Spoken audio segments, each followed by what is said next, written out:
La Corte Suprema la semana pasada ratificó lo que había resuelto en segunda instancia la Corte de Apelaciones de Santiago. Y se trata de un pronunciamiento de Contraloría que fue ratificado por la justicia, que declaró ilegal el reemplazo del bosque nativo por cultivos agrícolas, que era un tema que se venía discutiendo hace mucho tiempo. Hace mucho tiempo, y que estaba al amparo una modificación a la norma y que permitía entonces aducir la tala del bosque nativo para recuperar tierras con fines agrícolas. Bueno, y nosotros queremos preguntarle de este tema y de otras cosas a Jorge Cerón, quien él es el expresidente de Corma Biobío, un hombre de la región que ha estado muy vinculado a la industria de la madera, ¿verdad? Y que ha sido tan importante él como ejecutivo en el desarrollo de esta. Y también ahora es candidato a la Convención Constitucional, Jorge Cerón.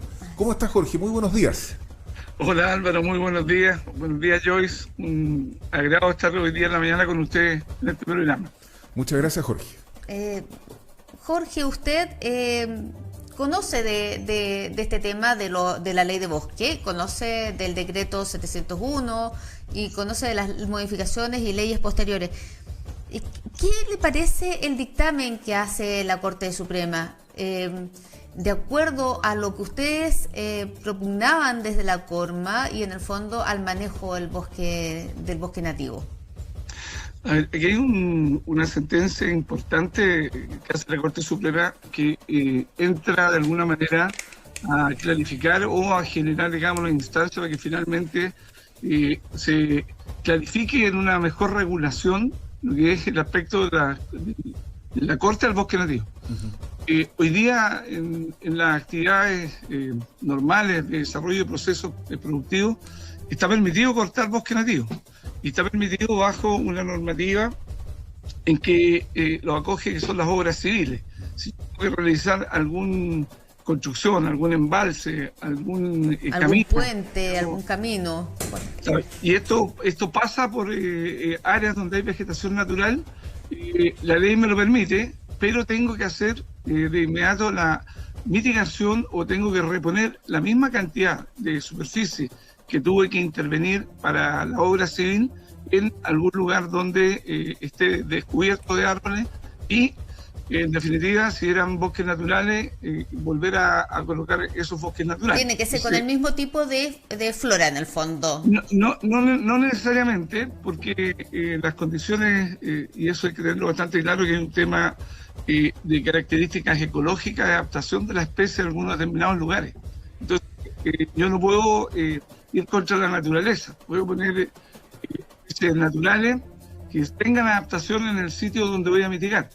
Ahí hay pero es un tema muy técnico, pero en el fondo para que las personas lo comprendan, quiere decir que pero no necesariamente aunque voy a decir yo corto queules y no necesariamente tengo que replantar queules, puedo replantar quillayes, puedo replantar arrayanes, ¿es eso?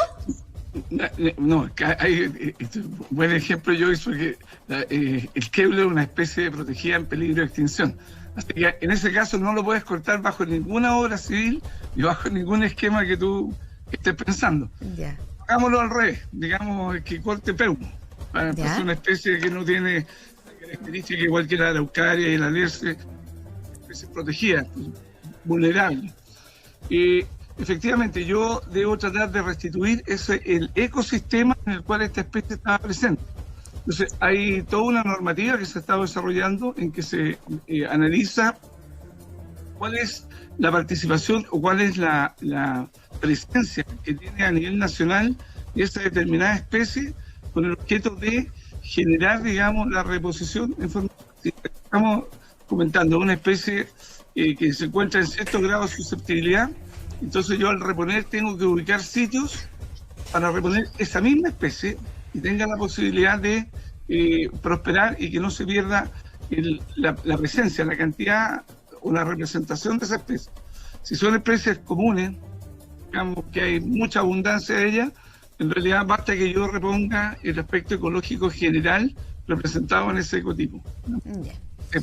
bien técnico. No, está bien, pero se entiende. O sea, el que hoy, Álvaro, que tiene que ver con nuestros amigos de Biolantánido, no se puede cortar bajo ninguna circunstancia, nos dice don Jorge Cerón, que él sabe, porque es una especie protegida. Una especie el queule es una especie en peligro de extinción y tiene entonces toda una normativa en la cual la protege. ¿Sí? Claro, no, y lo otro que le iba a preguntar es ¿por qué se trataba de aducir esta norma de reposición o de tala de bosque para la agricultura? ¿Dónde estaba el fundamento de aquello? A ver, nuestra legislación en términos globales siempre ha propendido a la creación de alimentos, al desarrollo, digamos, del agro. ¿Ah? Entonces, cuando uno mira la regulación que tiene la actividad forestal, a través de toda una serie de normativas, no era o no tenía un símil directo con la agricultura. Dado que la agricultura normalmente se desarrolla o se desarrollaba en terrenos planos, donde cual, ¿no es cierto?, las características de las condiciones de suelo generaban una menor vulnerabilidad, diciéndolo al revés.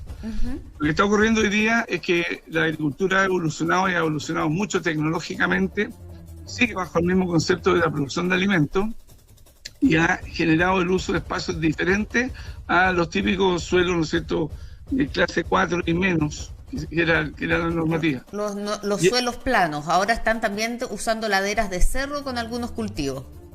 Como lo vemos con las paltas en el norte. Claro, y esto claramente no es que esté mal o esté bien. Aquí lo que se requiere es que exista una regulación. Como en todo tipo de actividad, tenemos que ser capaces primero de tener el rayado de cancha. Es un poco lo que queremos hacer con la nueva Constitución, digamos. Queremos hacer un rayado de cancha para poder desenvolvernos adecuadamente. Y aquí, en esta área, en teoría, ahí hay una diferencia aún desde el punto de vista de no tener bien las definiciones. ¿Por qué? Porque la agricultura comenzó por tecnología, por desarrollo, por mejores capacidades finalmente productivas a ocupar terrenos que antes no los ocupaban. Y ahora, a propósito de agricultura, de nueva legislación, uno de los temas que va a estar en la nueva Constitución es el tema del agua en discusión. Y las plantaciones forestales siempre han sido criticadas también especialmente de las especies introducidas como el eucalipto, por el consumo de agua. ¿Cuál es su posición en este sentido respecto de la expansión de la actividad de las plantaciones forestales, Jorge, y el derecho del uso del agua? A ver, respecto al agua, que va a ser un gran debate que va a venir dentro de todo el nuevo proceso de la Constitución. Aquí hay esquemas que van a ser bastante directos y que primero definir los usos que tiene el agua. Y esto va a tener que quedar claramente normado. Y la categoría que uno tiene primero es que está prioritario y jerárquicamente el uso humano, es decir, el agua. Consumo humano, primer punto. Segundo, el agua para producir alimentos humanos, digamos, manteniendo el principio básico, ¿no es cierto?, de preservar la vida. Los humanos necesitan tomar agua, un recurso vital, necesitan alimentos, y los alimentos que provienen de la agricultura, que provienen de todo el ámbito, ya sea producción, ¿no es cierto?, avícola, porcina, vacuno, pradera, todo era.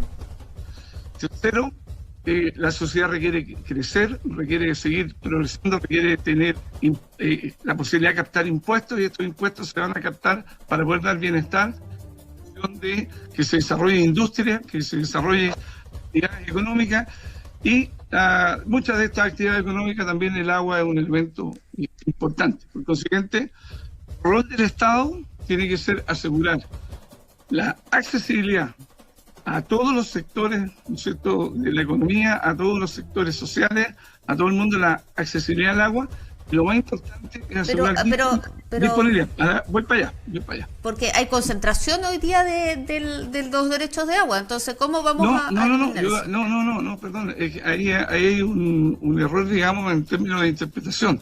Dime cuál es la concentración para poderte aclarar el punto. O sea, la concentración de los derechos de agua está en manos de muy pocas personas, Jorge Cerón, eso es... No. Mira, por eso es que es sumamente importante. Mira, el agua es un bien nacional de uso público, es de todos, y la administra el Estado. Entonces, lo que uno puede criticar es el rol del Estado en su capacidad de administrar bien o mal el agua. Esto es lo que sí podemos estar muy de acuerdo, digamos, en que ahí hay un tema. Entonces, cuando uno dice, mira, el agua, consumo humano, hoy día se privatizaron, ¿no es cierto? Todas las sanitarias... Las sanitarias son privadas. Son privadas. Pero no significa que la propiedad del agua sea de esta sanitaria. La propiedad del agua sigue siendo del Estado y el Estado tiene la capacidad de regular la función de esa sanitaria. Sí, pero es que hay algunas cosas que son irrebatibles, pues Jorge Cerón, y es que el 90% del agua en Chile ya tiene sus derechos constituidos, y de ese 90%... Pero espérate, si tienes toda razón, ambos tienen la razón, lo que pasa es que es una delgada línea en la cual yo hablo de la propiedad como que el agua fuera... ellos tienen un derecho de uso de esa agua. Pero es perpetuo además, por Jorge Cerón. Entonces, en definitiva, cuando yo ahora tengo que, y se va a hacer un tema muy duro, y yo ahí tengo una posición muy clara al respecto, tenemos que velar por la adecuada asignación de esos derechos, porque el agua... ¿Del 10% que queda o del 90% que ya tiene derecho? Del 100%, disculpa, del 100%. Porque si tú tienes, y ahora vuelvo un poco a la idea que ustedes me estaban un poquito poniendo en carpeta.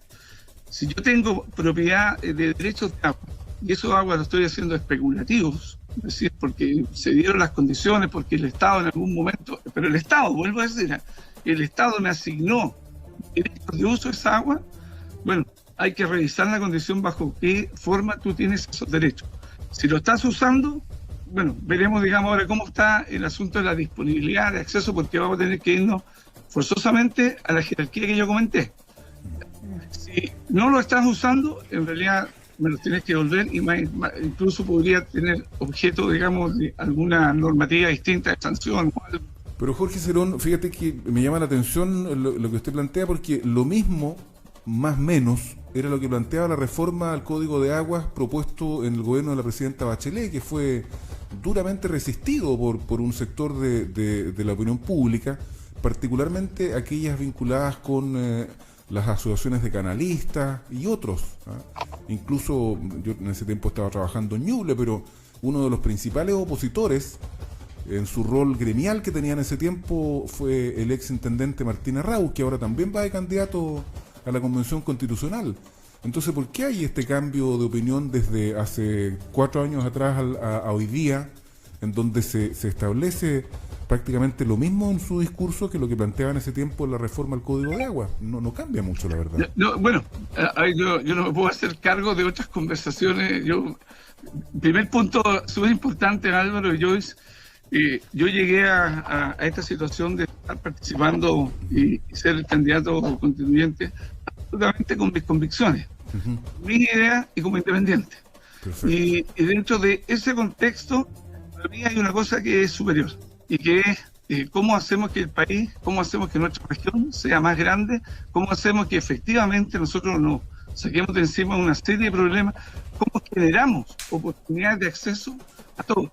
Y este tema que estamos hablando hoy día, para mí, voy a volver al agua, solo para rematar como concepto. Bueno. El tema más de fondo y grave que hay acá es que hace más de 30 años que sabíamos que íbamos a tener este problema de falta de agua, de escasez. Entonces yo te pregunto, como Estado, no como gobierno, porque los gobiernos tienen una condición distinta, ¿qué habíamos hecho para cumplir el rol constitucional de tener disponible agua para todos los sectores del país? Para decir, para el sector social, para el sector ambiental, para el sector industrial, para el sector productivo, y no generar toda esta lógica que se ha hecho hoy día, cómo administro escasez, porque lo que estamos viviendo, tenemos una gran sequía, falta de precipitaciones, falta de agua, y entonces aparece un rol muy fuerte de los gobiernos, que le están administrando un momento, de cómo administra una escasez. Pero la pregunta siguiente es, ¿por qué no administra disponibilidad?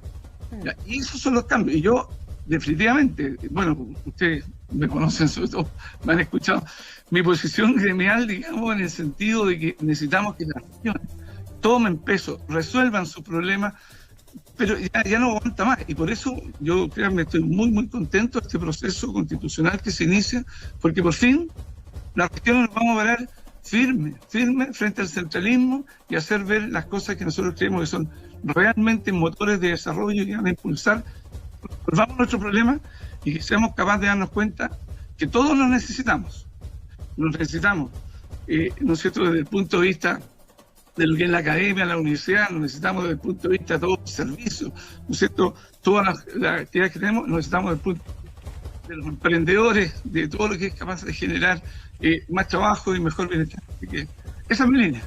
Bueno, que así sea, porque que las regiones tengan efectivamente protagonismo, Jorge Cerón, ahí estamos todos de acuerdo. Absolutamente. Muchas gracias por esta conversación, Jorge Cerón, expresidente de Corma y hoy día candidato a la Convención Constitucional como independiente, según se ha preocupado de aclarar en esta conversación.